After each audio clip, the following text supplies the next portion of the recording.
Shame tells you not to pray until you've sorted yourself out.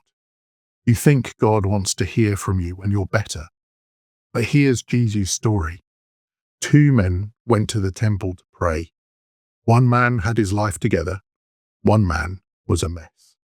Only one of them went home right with God. Most of us would bet on the wrong one. But in the next few minutes, I'll show you why shame disqualifies the qualified and grace welcomes the desperate. The prayer God hears isn't the one that sounds best. It's the one that admits the most. Let me start with the Pharisee's prayer. Competence without connection. The Pharisee wasn't lying. He really did fast twice a week and give 1/10 of his income. But his prayer was basically a CV. He'd ticked all the boxes and done everything right. But notice, he's talking to God about himself, not talking to God about God. Here's what that looks like in real life. Shame makes you perform instead of connect. You turn prayer into a report card. You wait until you have good news to share. At work, you only speak up when you've got results. At home, you only reach out when you've got it together. At church, you only pray when you feel spiritual. But prayer isn't a performance review. It's a conversation with someone who already knows everything and loves you anyway. Now, look at the tax collector's prayer. 4 words that changed everything. God, be merciful to me, for I am a sinner. He didn't defend himself. He didn't explain himself. He didn't promise to do better. He just admitted where he was and asked for mercy. And Jesus said he went home justified before God. That's shocking. The prayer that reaches God isn't the one that hides your mess. It's the one that brings the mess into the light. Shame tells you to stay away until you're clean. Jesus says, come dirty and be washed. What does that mean for you today? Well, you've made a mistake at work.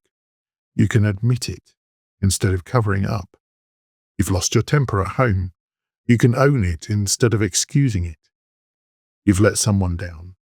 You can say sorry instead of avoiding them. The first step out of shame is admitting that you need mercy. Here's something else. The tax collector's distance and posture. He stood at a distance and wouldn't even lift his eyes to heaven, says Luke chapter 18, verse 13.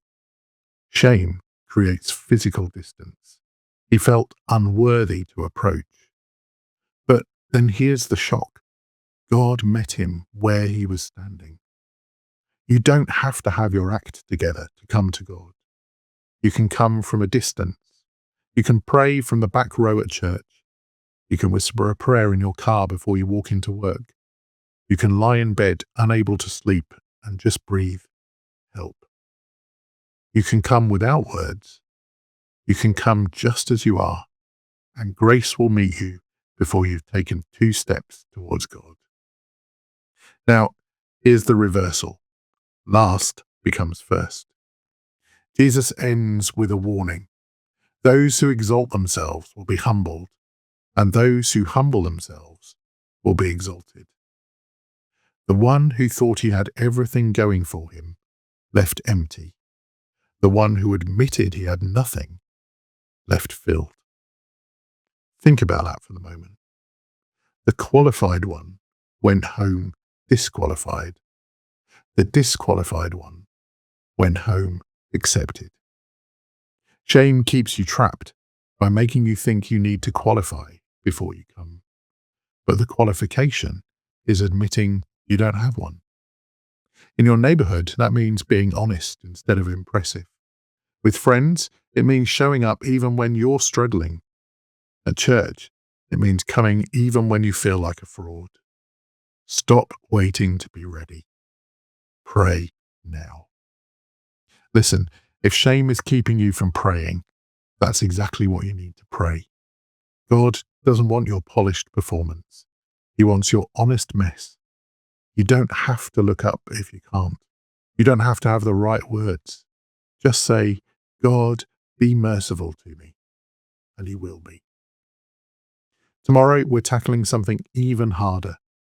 What happens when God calls you again after you've already said no? Can you come back after you've walked away? The answer might surprise you. So see you then.